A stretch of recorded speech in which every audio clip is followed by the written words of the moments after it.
fandme mig, der laver intro den her gang. Hvad så, YouTube? Det er jo lang tid siden. Det er vel en, hvad er det? 3-4 måneder siden? Ja, det er en lille måned siden, fordi at der har været jul, der har været nytår, hvor I sikkert har været fucked up alle sammen. Og så var det en armtræning, vi skulle have haft. Der glemte jeg de her, og dårlig kvalitet lyd, dårlig kvalitet content til jer, det er no-go. Jeg vil lige løfte lidt, fordi...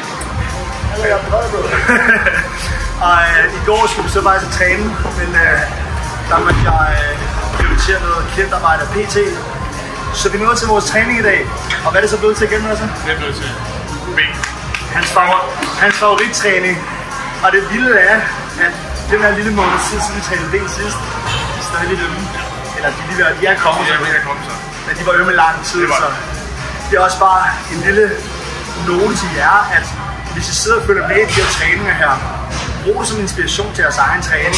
Måden vi udfører øvelsen på, intensitet, øvelsesvalg, men hvor meget volumen man har på træning. Man skal huske, det er noget, det tager tid at træne sig op til, hvis man både træner med den her volumen og den her intensitet. Og altså, du har trænet hårdt, jeg har altid set noget med knokler. Ja. Du har ikke været vant til den der specifikke hver en centimeter, der skal sidde lige i skabet. På den måde.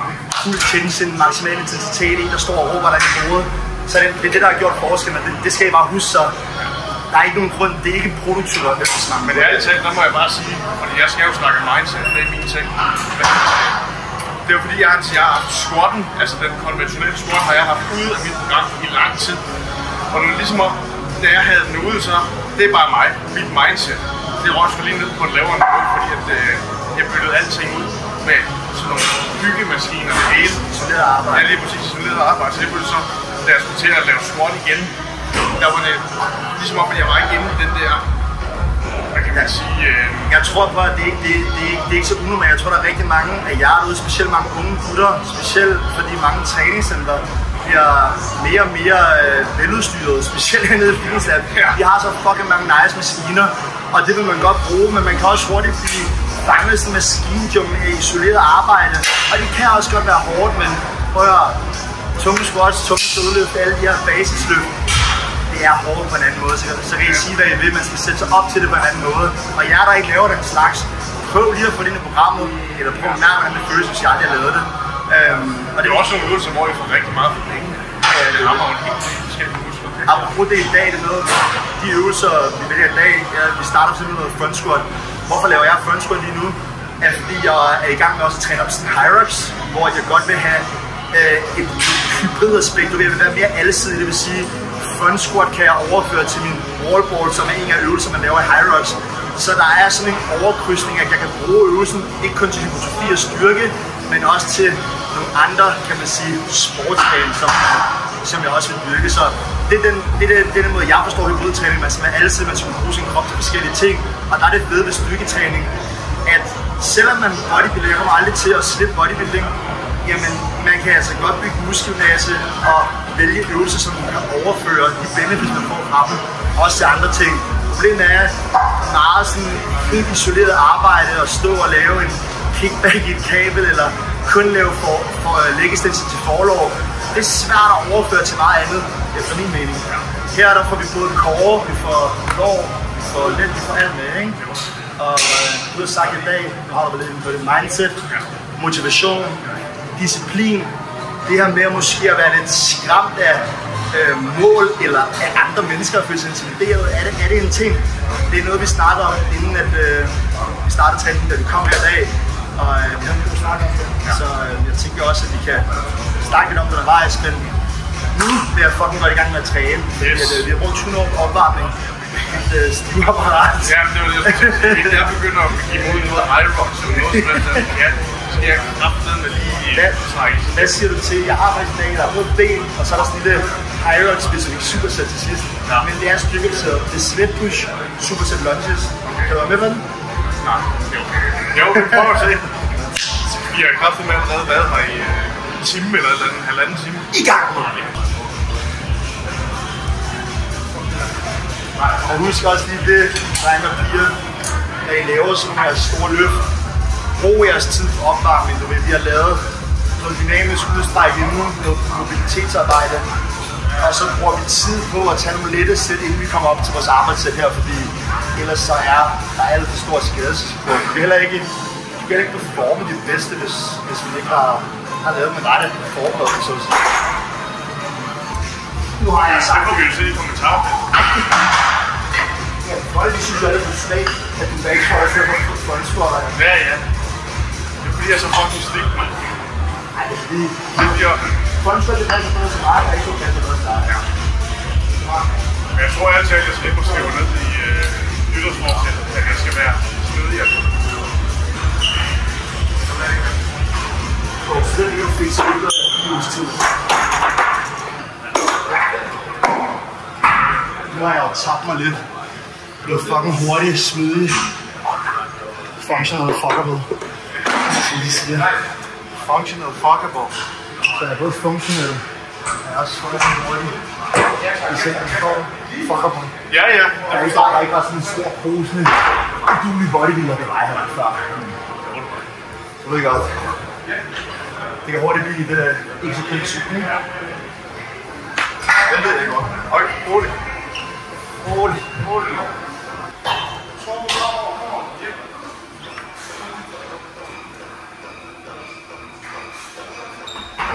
får også fra den anden vinkel herovre.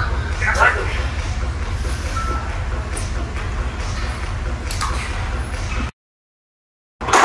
Den er sponsoreret af det lignende saft. Jeg kører den billigste Den er fra Kingsway. ja, sukkerfri solbær. Den er Kingsway.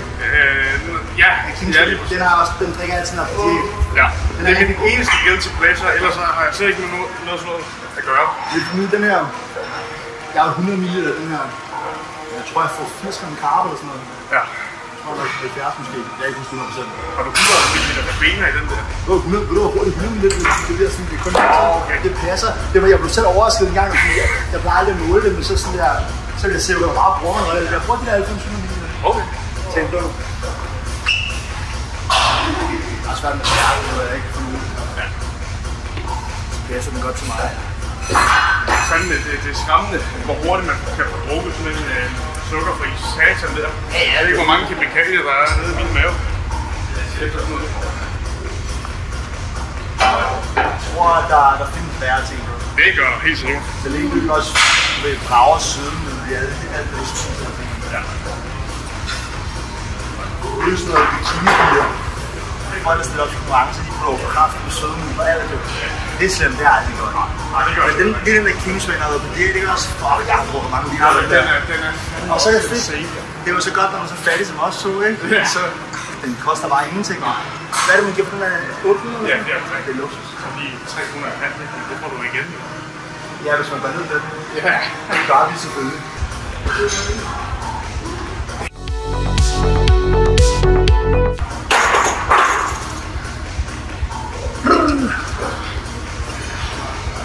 Jeg bliver så pisse om med tør i munden og skal følge med ham der. Jeg snakker jo kraftedeme. Ja, jeg har været på væltet for nu. Jeg kan næsten det her, når jeg skal op på 140. Og i dag skal jeg nok op på 150, hvis vi skal have så få reps. Jeg bruger aldrig rigtig bælte mere, jeg bælte til. Men en gang brugte jeg altid på de store løb. Ja. Så bare det, jeg tænker, at jeg vil bare prøve at se det stærkt i korn. Ja. Ja, men endelig, du ved, også jeg derude, bruge det endelig som racer. Hvis man føler, det giver noget stabilitet og noget sikkerhed og noget mere styrke for en sags skyld, så har vi det der i orden.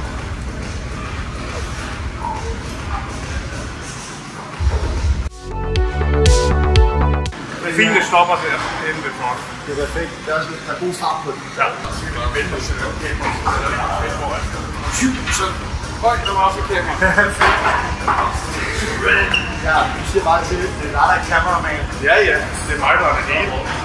Den har morgenskærmen, der er i gang, og du har ham, der filmer. Ja, jeg er observatøren, der står og onanerer i. Ja, jeg skal sige, nej, det står bare ikke kamera, der står og gokker. Men i dag så er det mig, der har aktionen. Kan du godt kaste en couch, ikke? Jo, nej, selvfølgelig ikke det. Gør du ikke? Og fake taxa og alt det der lort. Du har haft noget helt møllen, Niklas. Ja, det er jo det gamle jeg. Det er forbi det. Det var det, jeg preacher siger. Ja, jeg skal ikke se sådan noget. Ja, så kom herop, og så skal jeg bare flække noget væk. Det er også derfor, vi skal i gang. Ja, vi sætter lige i gang.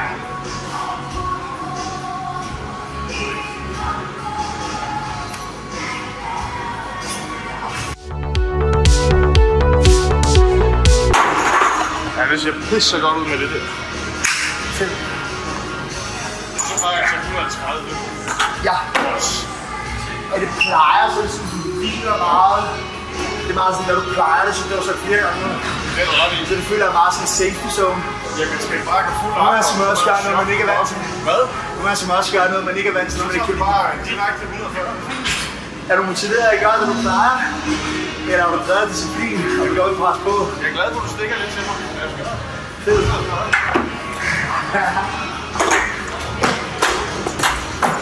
Men så må du dog med at super de næste 3 måneder. Ja, det er sprung i luft. Men prøv lige nice det her, venner. Hvis jeg har en marker, men også selv, så motivationen kommer indenfra. Det er kommet udefra. Du har stor indre motivation. Du er drevet af meget. Det kan komme af. Du har drevet meget drevet også. Frustrationer. Ting, der vil ændre på. Det er du meget motiveret af. Men det kan også være ydre faktorer. Nej, den kommer og stikker til ham, fordi jeg ved, hvad hans indre motivation er. Og jeg ved, at han er ikke kun drevet af motivation, og når det hele går godt. Ham er han også drevet meget disciplin. Så nogle gange skal man også gøre ting, man ikke har lyst til. Til at køre. Det kan bare være 130. Nej, 150. 150. Hey. Altså, hvorfor ikke prøve at gøre noget, du ikke er vant til, og se, hvordan det går. Så find ud af, hvad der er ligesom, hvad trigger jeg, hvad kan flip the switch, hvad kan få den der tænd. Jeg har også altid noget, du vil sige til mig selv i min sæt, den er svogler i min liv. Ting, man har oplevet til livet, og tænker, fuck, nu skal det fucking være, nu skal jeg vise, ikke? Altså, jeg vil mene, at det er den højeste form af selvkærlighed. Altså, fordi det er der, hvor du virkelig kan føle mig fri for alt. Ja, men du gør så du brugte jo nærmest til sådan et device. Nærmest som stimulerende men man kan jo så sagtens sige, tror jeg har lyst til at træne alle dage på et tidspunkt. Tror jeg har lyst til at gå og lave karten og sidde 10 timer på et hospital. Det havde jeg jo ikke, så der var jeg jo langt hen ad vejen bredere disciplin, når det blev hårdt, ikke? Ja. Men så du er rigtig nok, jeg brugte det som en flugt, jeg brugte det som en genvej til en anden følelse. Ja, og det er for mit vedkommende. Jo længere du kommer ind i den her rejse i forhold til at høj disciplin, jo mere finder jeg ud af jer selv, og jo mere finder jeg ud af, hvad der rent faktisk får jeg frem i livet, hvilke ting som får jeg ned i et hul, og de redskaber jeg kan bruge for at hive op af det hul. Ja. Og mange gange, så er det netop det, som vi absolut ikke har lyst til at gøre i den situation. Mange gange, når I føler noget. Jeg udfordrer dig også på den, og sagde der med, jeg tror på, at disciplin er godt. Jeg har levet disciplin i mit liv. Med eliteskole og hård optagelse, men langt den her vejen, så disciplin er også bullshit hele vejen igennem, fordi hvis du kun er på disciplin, og du synes, det er en sur pligt, den her disciplin, hvis du bare sådan militær kæft til retning, gør det, som du har lyst til det, så bliver du heller ikke glad det sted i livet, men det er, at skal du have indarbejdet en vane. Du bliver nødt til at være disciplineret til at holde en fast rutine. Ja. Men den her rutine, så gerne med en rutine, du kan blive glad for. Eller ligesom vi synes, det er nice at træne sammen. Så ja, det er disciplineret for at sidde og træne, men det er blevet nem rutine at holde og lave YouTube. Jeg kan gøre det sammen med dig for eksempel. Så jeg har fået tilføjet noget til mit liv, som giver mig noget glæde, men det er jo en disciplin i starten for kørt ned. Det er en god point. Så det her med at opbygge vaner, find noget, som tilfredsstiller dig. Det er også til, hvis du skal i gang med træning og målsætninger, at du finder noget, der er sjovt, ligesom skal du i form. Det behøver ikke være det her styrketræning. Find en aktivitet, du synes, der er sjovt. En anden god ting er at gøre det sammen med nogen, du vil få noget socialt ud af det. Ja. Find ud af, hvad giver det dig af benefits til andre steder i livet.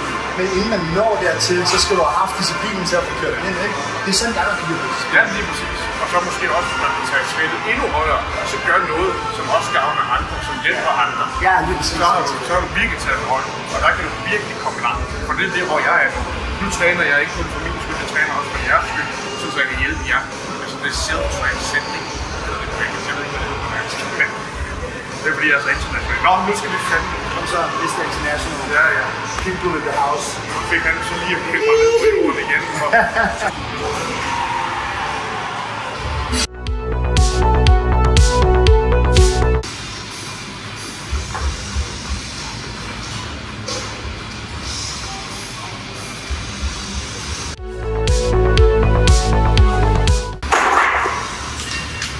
Jeg har i hvert fald også kørt mit første arbejde. Ja. Jeg siger bare på det der.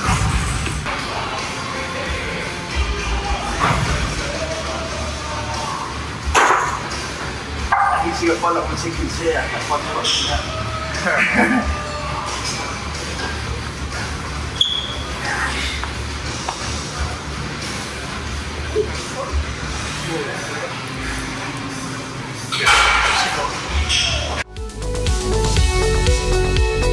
Mit første møde med dig, jeg ved ikke engang om du kendte mig på det tidspunkt. Det er flere år siden, tror jeg. Jeg havde det hårdeste sæt på squat, jeg tror det var 160 eller sådan noget, og jeg skulle op på 8 reps. Og så kan du så slå et skidt midt i sættet, og så får jeg øjenkontakt med dig. Og jeg havde 4 reps endnu. Og så tager jeg et rep med, og så skider jeg selvfølgelig igen, ikke? Oh my fucking god. Jeg kan bare stå og flise, og jeg tænker bare, fuck. Men en af kunden, der selv har prøvet det jo. Ja. Jeg har prøvet det på squats, på døde, på bænkpressen, og noget af det værste. I den der, det værste er, at du træner min dame. Ja, nej. Kommer ned sådan der. Jeg plejer at sige, ej fuck, der revner med bukser. Og så bare nede, der er ikke nogen revne i. Ja, og så med det. Det er også det, der er med squat for mange dage. Du døde dit sæt der, så er der blevet færdiggjort. Jeg fik færdiggjort, men det begynder at blive farligt, fordi du mister jo opspænd og alt muligt. Du står jo selv og griner og kommenterer, ikke? Ja. Der må jeg så også bare sige, det er meget, meget svært at være selvsikker, når man laver ting i løbet af dagen, som man ikke har lyst til at lave. Og man lever et liv for andre mennesker.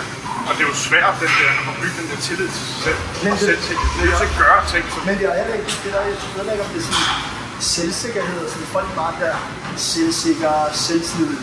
Selv er en god ting at kunne lide dig selv. Det var også faktisk det, jeg mente. Det er jeg synes, det er fucking øve. Det er også derfor, jeg elsker at hjælpe folk med at kunne transformere deres krop til. Jeg siger altid, kan du lide dit spejlbillede? Hvis du er i tvivl, og aldrig kigger der spejlet, nogen mennesker undgår spejlet, du får der tøj på.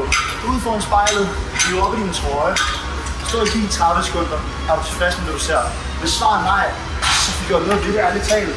Altså søg mig hjælp, det er det, jeg hjælper folk med, det er det, Razzie hjælper folk med.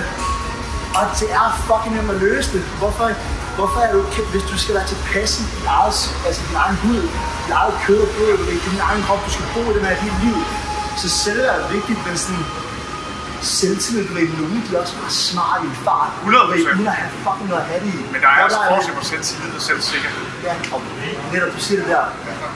Selvsikkerhed, lider du dig selv. Du ved du, hvem du selv er? Kan du stå inden for de værdier? Og er der nogen, der kan fortælle dig, at du skal gøre på den måde? Så siger du, jo, det skal jeg, for det er sådan her er. Det er jo med det fleste. Også det med, gør du, hvad du selv siger til dig selv. Ja. Det er lige meget, hvad du sådan set siger til andre. Det vigtigste, det er ikke lige meget, men det vigtigste er, at du gør, hvad du siger, du vil gøre til dig selv. Fordi det er der, at selvsikkerhed kommer. Hvis du ikke engang kan overholde aftaler med dig selv og for dig selv, hvordan fuck skal I så kunne gøre det for nogle andre mennesker? Så start med dig selv. Start med at kigge af. Start med at arbejde på dig selv, og det hører. Jeg skal slet ikke stå og sige snart. Det skal du for den sags skyld. Fordi det er noget, jeg er stadig for at blive bedre på. Jeg prøver stadig at blive et bedre menneske. Jeg prøver stadig at finde. Jeg er lidt ligeglad med mine styrker. Det er det samme med træning. Folk er sådan, hey, jeg er fucking god til det her. Ja, tillykke med det. Så er det nok ikke det, du skal bruge al din tid. Ligesom nu, når jeg begyndte med det her high rush. Jeg elsker det, fordi jeg er nybegynder. Og lige fundet, okay, jeg er bare fucking god til at ro. Godt, så måske det, jeg skal gå til med i sådan en tid. Jeg er fucking dårlig til at løbe nu. Fedt, det er det, der skal fokus på. Let's get it, bro. Let's fucking go. 150. Spis. Strøg. Nice. Op.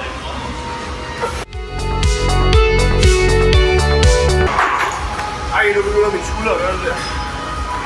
Hvor det kramper om i maven. Nå, det går så ud, når du klemmer godt.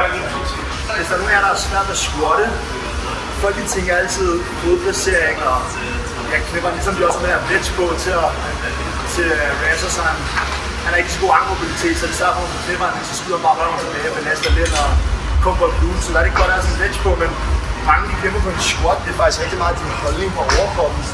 Få skudt dit bryst frem, og samle dine skulderblade, så du kan holde dig ret, hvis du ser Rasmus er rigtig god til. Du er god til at holde brystet højt nede i bunden. Der er mange, de kommer ned i bunden, så krummer de. Så bliver det en fucking krig at komme op med tung. Så kan du aldrig nogensinde få en tung squat. Så det er de ting på sådan, og den her overkrop ikke kun fokuserer på benene. Når benene står, som de gør, så skal de bare lov at arbejde. Faktisk en overkrop, der giver dig rigtig meget styrke i en squat. Det kan du også se i min front squat. Det er min core, der begrænser mig lige nu. Det er ikke en ben, det er alt det der skal styrkes.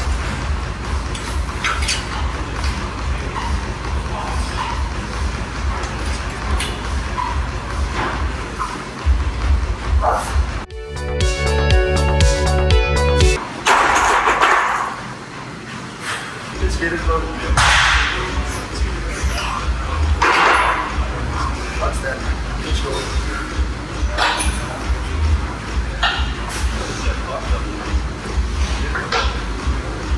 Du missede lidt på det, jeg havde også spillet. Kom. Ja, Rasta. Rigtig godt. Nydeligt. Ja. Tak. Godt spil. Jeg har flere måder, lige før jeg var i kamper her. Dine ansigtsudtryk, de blev spot on undervejs, de blev virkelig gode. Jeg er sådan en type, hvor alt blodet i hele kroppen, det samler sig bare i mit flæs. Det gør altså lige sådan, der er ved at springe, men det der bare... Alt bare spiller af alt. Det er derfor, jeg har akne. Det spiller bare min hud, der bliver så spændt og alt muligt. Og det er også lidt, jo mere I vælger at sige nej til alt det lort der, jo nemmere bliver det for jer at tage det rigtige valg. Så jeg altid siger, træet falder den vej, det ligger. Så jo flere gode vaner I har i jeres liv, jamen så vil træet jo ind til en god side. Jo flere dårlige vaner, så går vi herover, og så bliver det meget nemmere at tage den dårlige vaner. Men det er også bare vigtigt at kunne lide det med det der med, som siger, jeg kan jo lide det, jeg bliver jo sådan helt selvtilpas, og jeg synes det er for nice, når jeg spiser sundt. Ja. Derfor har det aldrig været et problem for mig. Men det har været et kæmpe problem for mig. Har du? Kæmpe. Har du sådan en døgn til totalt, man. Jockey, chips og... alt til energidrik. Så derfor du har akne sådan. Ja, ja. Jeg var altid min sådan her. Jeg gider aldrig at tage den første chips, fordi jeg kan godt lade være, men når jeg tager den første, så kan jeg ikke lade være. Ja. Jeg er også sådan der, hvis jeg har chips i fingre, ikke? Hvor jeg er sådan her. Jeg sidder så i smagen og synes burger, sådan jeg tager det sart. Jeg er jo 100 på det, derfor jeg aldrig har haft en bums. Ja. Jeg har aldrig haft sådan en fedtet hud, eller... Jeg ved godt, det er oppe i hovedet. Ja, ja. Men jeg har altid vildt mig selv lidt der. Det skal slet ikke noget, jeg har det med det der. Jamen, det har jeg ikke. Du har bare siddet med dine chipsfinger nede på tastaturet og gamet, du ved, og så op i hovedet, og så kører lige klokken 3 om natten, vi kører en mål for mere. Guys, jeg har været down bad, det er derfor, jeg preacher de her ting, fordi jeg ville det omvendte. At jeg bare for de der, ja, det er sgu mere end 3 år siden nu, men... Det var dengang, du lige sige problem, ikke? Jo, men det er det, nogle mennesker kræver drastiske handlinger. Og det var jeg var en, det kan godt være den mest optimale måde, jeg gjorde det på. Men optimering er nogle gange ikke det, der skal til. Det var ligesom, det krævede, at du mødte mig for dansk content. Ja. Det krævede en mødte sådan en, at jeg stod her på 122 kilo og var godt svedig og pose og sagde, Rasmus, jeg synes, du er en god dreng, men du skal sammen med at lave engelsk content. Du skal lave dansk content, og du skal lave YouTube sammen med mig. Og der har jeg heldigvis ydmyghed nok til at tage sådan noget ind. Og så tænke, måske er der lavkald her for selv og back. Og bro, ærligt, præcis det er respekt for. Fordi det er, du får ting til, og så gør du det. Du snakker ikke bare, du handler. Du er ikke sådan ikke, ja, det er du ret i. Så gør man aldrig noget til det. Det var meget før tid. Der var det tænk. Du lytter, gør dine egne ting, tester af, kommer også tilbage og siger, hey, tak for det, det virkede faktisk. Var ærligt, respekt, tak for det faktisk. Det er der er rigtig mange gode oplevelser, der er mange, der ikke var kunne lære, eller med også sådan, det der ydmyghed og talenthed for sådan, hey, det er faktisk det, der kunne hjælpe mig med. Altså, så du mener, det er der mange sådan, hvis du giver en tip til nogen, du har noget chance, så bare kommer tilbage og trækker dig. Den er ikke ret stor, tror jeg.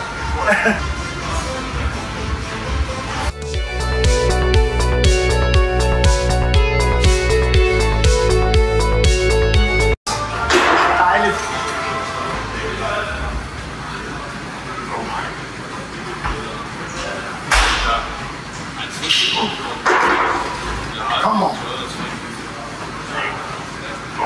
Come on, brother. Kom. Ja. Ja, tak. Ja, jeg var sådan, du dirrede til sidst. Ja. Du var fucking farlig, jeg var se det. Det er også den der, hvad hedder det, der kalder man nu. 4 avoidance yards her. Ja, det er så overspillet. Det er lige præcis. Så er det pisse til. Tak for den omgang. Ja, lige måde. Færdig, ikke? Det var helt træning. Ja, super stop. Jo. Super kun at lægge. Jeg synes, jeg var super lidt hygge. Nej, det kan jeg ikke engang. Nå nej, det kan du heller ikke. Okay.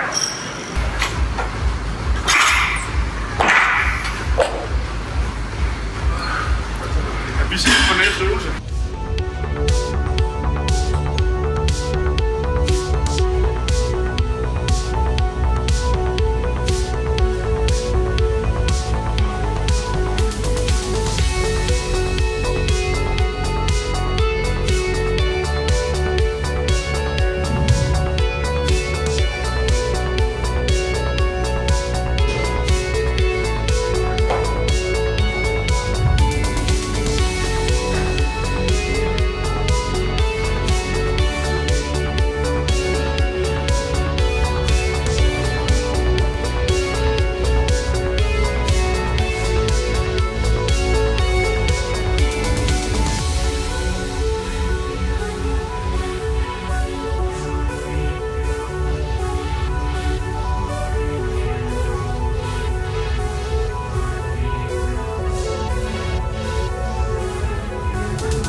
Jeg skal brække mig. Og det skal jeg. Det er vildt næsten 3 latterlige runder, der kan gøre, ikke?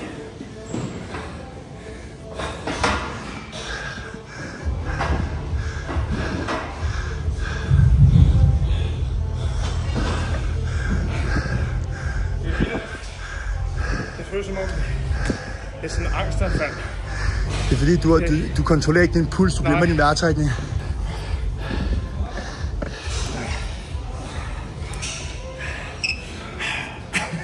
Så bliver det meget. Jeg ser spændende endnu. Jeg ser ham der, mand. Det er en benhård, iskold. Dødløfter som en møgsvin. Nej, det er fandme pinligt. Flot, Rasser. Det er pinligt. Alright.